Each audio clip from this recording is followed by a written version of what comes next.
samping kiri kanannya. Berikan senyum terbaiknya. Berikan senyum terbaiknya.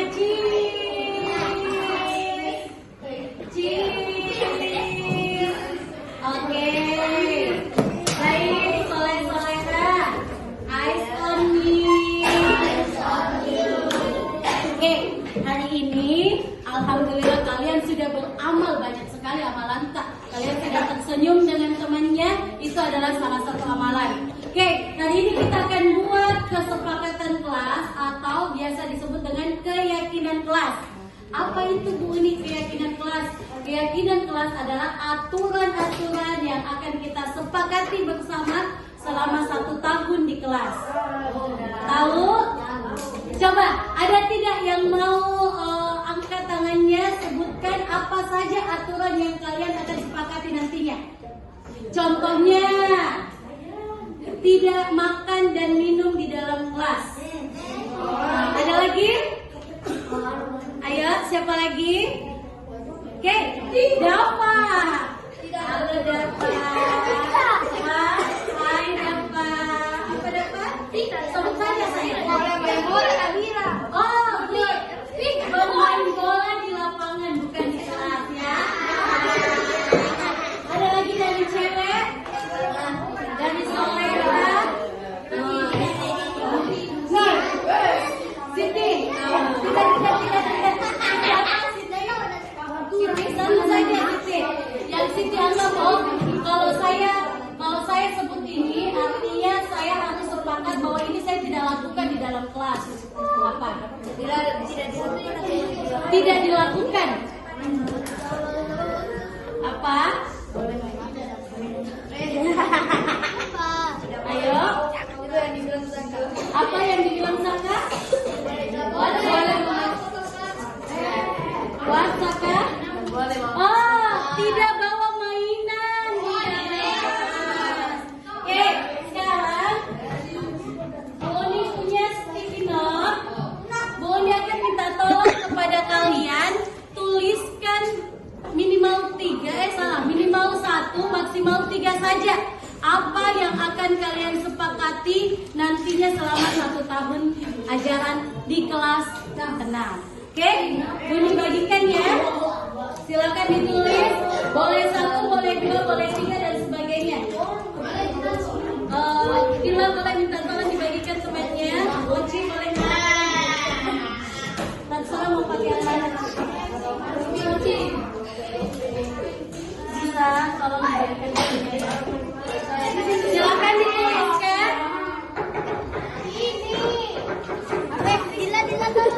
Oke, waktu menulis cuma 3 menit. Please, silakan ditulis apa yang menjadi aturannya kalian. Kalian 3 saja. Boleh 1, boleh 2, boleh 3.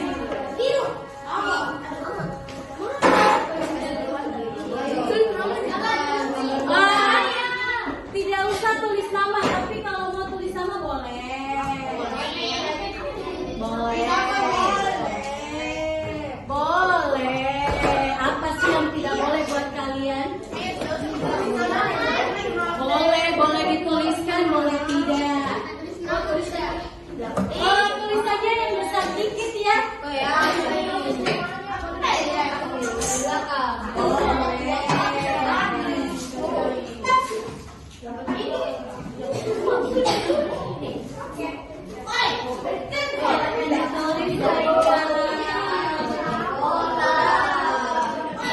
Bisa juga datang tepat waktu, masuk di kelas,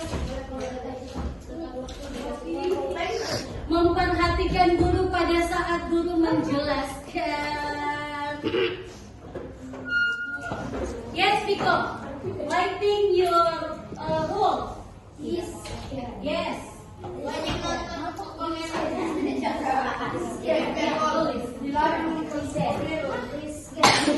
Oke. Piket, melaksanakan piket sesuai dengan jadwal piket.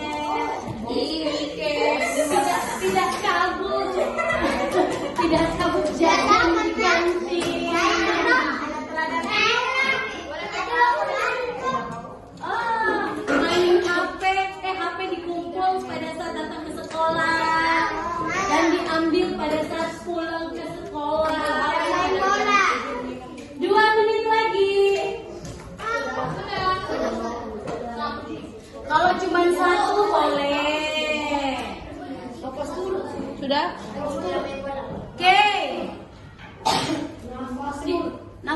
Oke, boleh.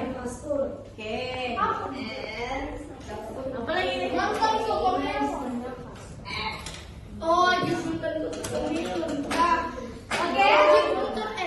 1 menit lagi, sebentar ya. Nanti tempelnya kita bersamaan per kelompoknya. Nggak bisa ditempel, mau dikasih selotip. Oke?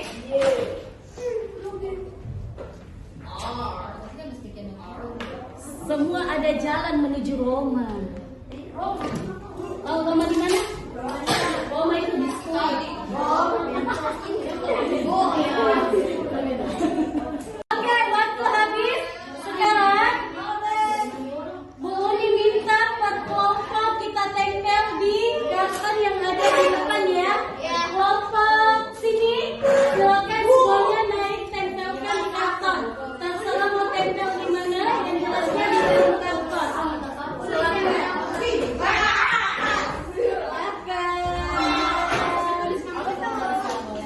Ayo silakan, soleh-solehan.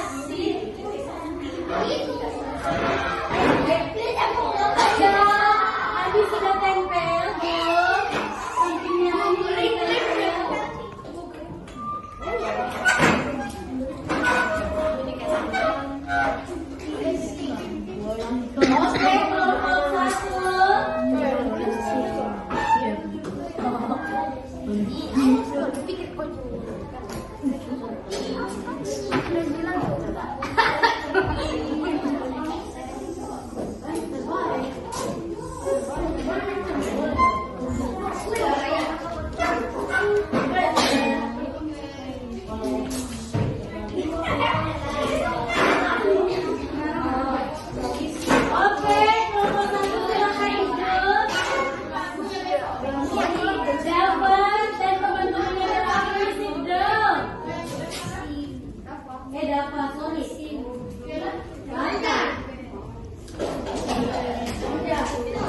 Oke, kelompok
3 saja. Ada yang mengatakan tidak ribut saat guru menjelaskan. Sepakat? Sepakat? Uni tidak dengar suaranya. Sepakat.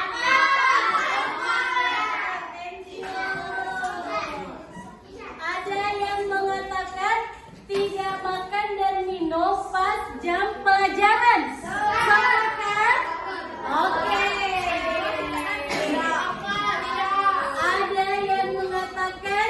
Buang sampah di tempatnya. Sepakat?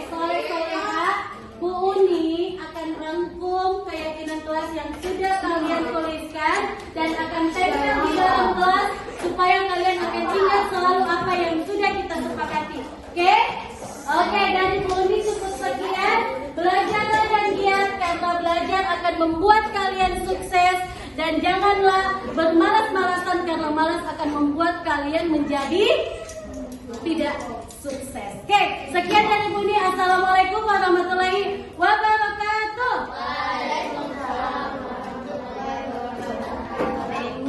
warahmatullahi wabarakatuh. Waalaikumsalam warahmatullahi wabarakatuh. Bapak Ibu guru, sudah kurang lebih 2 bulan kami mengikuti guru penggerak. Dan kini hari ini kami akan sharing atau diseminasi atau penyebaran materi-materi yang sudah kami dapatkan. Hari ini insya Allah kami akan sharing tentang budaya positif. Sekarang saya mau tanya dulu, menurut di kepalanya Bapak Ibu apa itu budaya positif? Budaya yang bagus. Budaya yang bagus, terima kasih Bu Ana. Budaya yang Dapat dicontoh dengan baik. Budaya yang dapat dicontoh dengan baik. Ada lagi? Budaya yang bisa membuat nyaman berada di situ. Oke, budaya yang bisa membuat nyaman berada di lokasi itu. Baik, teman-teman. Maaf ya, Bapak Ruslan. Oke, menurut Ki Hajar Dewantara, di sini ada mengumpamakan sekolah sebagai sebuah ladang tempat mensemai suatu bibit. Jadi, agar bibit bisa berkembang secara maksimal, maka petani dapat memperbaiki kondisi tanahnya. Jadi bukan orangnya yang mau diperbaiki, tetapi kondisi tanah atau lingkungannya. Di sini memelihara bibit tanaman, memberi pupuk dan air, membasmi ulat-ulat atau jamur-jamur. Jadi memang banyak faktor ya yang bisa mengakibatkan suatu tanah itu dapat tumbuh dengan subur.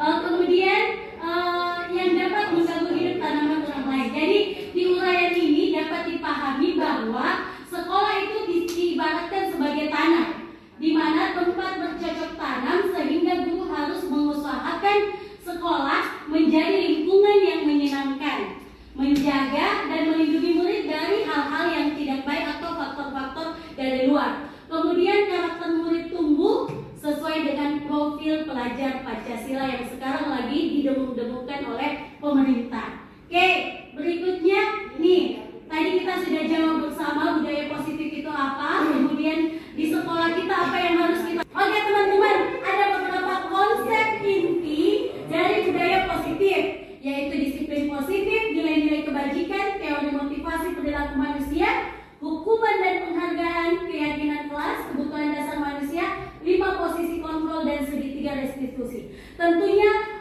dari ke-8 hal ini itu bisa mengakibatkan siswa kita dapat berkembang jauh lebih baik dengan lingkungan yang kondusif. Oke, berikutnya di sini disiplin positif. Ketika teman-teman mendengar kata disiplin, apa yang terbayang dari benak teman-teman? Teratur, tertib, patuh. Ya. Oke, ketiga jawaban tadi adalah rangkuman dari disiplin itu sendiri. Jadi ada keteraturan, ada teratur dan sebagainya. Nih, di sini ada disiplin positif ya teman-teman. Silakan dilihat. Ini adalah maksud dari disiplin itu sendiri dari beberapa kata yang diambil baik dari Latin maupun dari pengertian disiplin positif itu sendiri. Kemudian nilai-nilai kebajikan. Berikutnya ada keyakinan kelas. Keyakinan kelas sebenarnya itu sama dengan aturan-aturan yang sudah kita sepakati bersama dengan siswa di dalam kelas. Jadi ketika keyakinan kelas sudah terbentuk, maka pajanglah sebesar-besarnya supaya siswa kita bisa melihat dan bisa menjadi pengingat buat mereka di dalam kelas. Nih, mengapa keyakinan kelas? Kenapa tidak peraturan kelas saja? Oke, perlu diketahui ada perbedaan dari segi konsep kata, keyakinan, dan peraturan. Kalau peraturan itu kata-katanya diawali dengan tidak melakukan makan di dalam kelas. Tetapi kalau keyakinan kelas itu lebih positif di kata-katanya. Misal, sebaiknya makan dan minum di kantin atau setelah selesai belajar. Oke? Aman? Oke. Kebutuhan dasar manusia. Di sini ada 4 kebutuhan dasar. Manusia di sini lebih ke siswanya ya, lebih ke murid teman-teman. Ada belonging, power, freedom, dan fun. Nih, survival atau bertahan hidup. Jadi siswa kita diajari untuk mereka dapat bertahan hidup, menyelesaikan masalah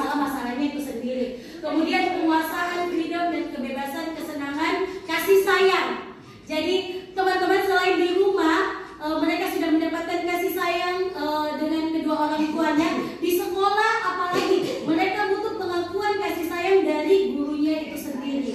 Jadi sayangi siswata dan buat teman-temannya juga menyayangi teman-teman yang lainnya supaya tidak terjadi saling perkelahian atau cekcok di antara mereka.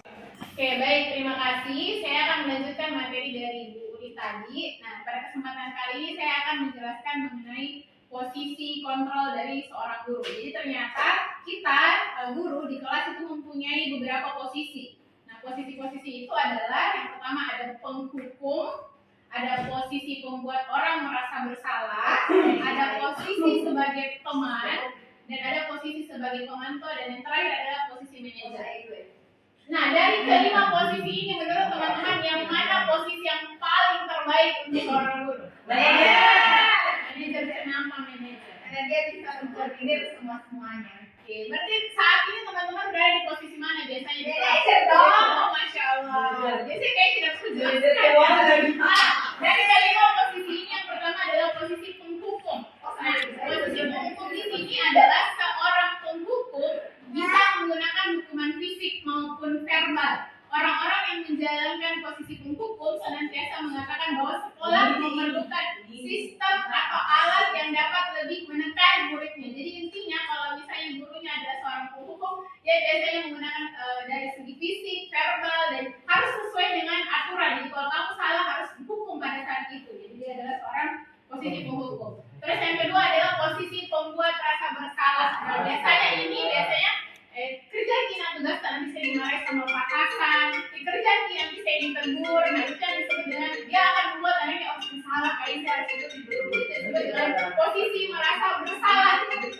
Nah, lanjut di posisi selanjutnya adalah posisi teman, yang kita sebagai seorang guru membawa atau di kelas kita seperti seorang teman untuk siswa kita dengan katanya seperti ini, ayolah bantulah dan bapak, ayolah bantulah dan mimis, gitu. Jadi kayak bermohon begitu. Nah, posisi ini juga sebenarnya tidak baik karena itu membuat siswa kita tergantung atau merasa kasihan sama kita. Nah, posisi yang selanjutnya adalah posisi pemantau. Nah, kita bertanggung jawab atas perilaku orang-orang yang kita awasi. Posisi pemantau berdasarkan pada peraturan-peraturan dan konsekuensi, kita dapat memisahkan hubungan pribadi kita dengan murid. Sebagai seseorang yang menjalankan seorang pemantau, sanksi atau sangat mengandalkan perhitungan, catatan, data, itu mereka sangat memperhitungkan itu. Nah, posisi yang paling baik atau yang harusnya diterapkan di kelas adalah posisi manajer, seperti yang teman-teman alhamdulillah sudah menerapkan di kelas. Jadi posisi ini yang paling ideal. Kita sebagai manajer, kita mengkoordinir di kelas, kita tidak langsung menjudge, kita tidak langsung menghukum siswa kita kalau ada yang bersalah. Kita cari dulu penyebabnya apa, kenapa bisa seperti itu. Nah, ini materi mengenai posisi kontrol. Selanjutnya akan dilanjutkan oleh teman saya, silakan Bu Isra. Baik teman-teman, saya akan melanjutkan sharing kita dengan materinya yaitu segitiga restitusi. Kalau pertama kali saya mendapatkan materi ini, saya ingat guru BK karena di sekolah kita kan ada guru BK. Nah, ternyata tugas kita di kelas itu juga ada menyelesaikan masalah siswa. Kalau dalam pendidikan CGP itu kami diperkenalkan tentang segitiga restitusi, di mana tahapannya itu ada menstabilkan identitas, kemudian validasi tindakan yang salah, dan selanjutnya menanyakan keyakinan kelas. Jadi kembali lagi ke keyakinan kelas yang kita bentuk pertama kali. Nah, tahapan restitusi tadi itu yang pertama menstabilkan identitas. Jadi kita akan melakukan hal yang terbaik yang bisa dilakukan, kemudian validasi tindakan yang salah. Jadi semua yang dilakukan siswa itu pasti ada alasannya. Kemudian menanyakan keyakinan. Di sini kita menanyakan apakah yang dia lakukan itu sudah sesuai dengan keyakinan kelas yang kita telah buat. Nah, jadi untuk menstabilkan tindakan ada beberapa di sini. Yang pertama adalah tujuannya, jadi bertujuan untuk mengubah identitas anak dari orang yang gagal karena melakukan kesalahan menjadi orang yang sukses. Jadi anak yang melanggar peraturan karena sedang mencari perhatian adalah anak yang sedang mengalami kegagalan. Jadi mereka sebenarnya mencari perhatian sehingga dia melakukan kesalahan. Jadi misalnya ada kebutuhan yang tidak dia dapatkan terpenuhi, maka dia akan membuat kesalahan.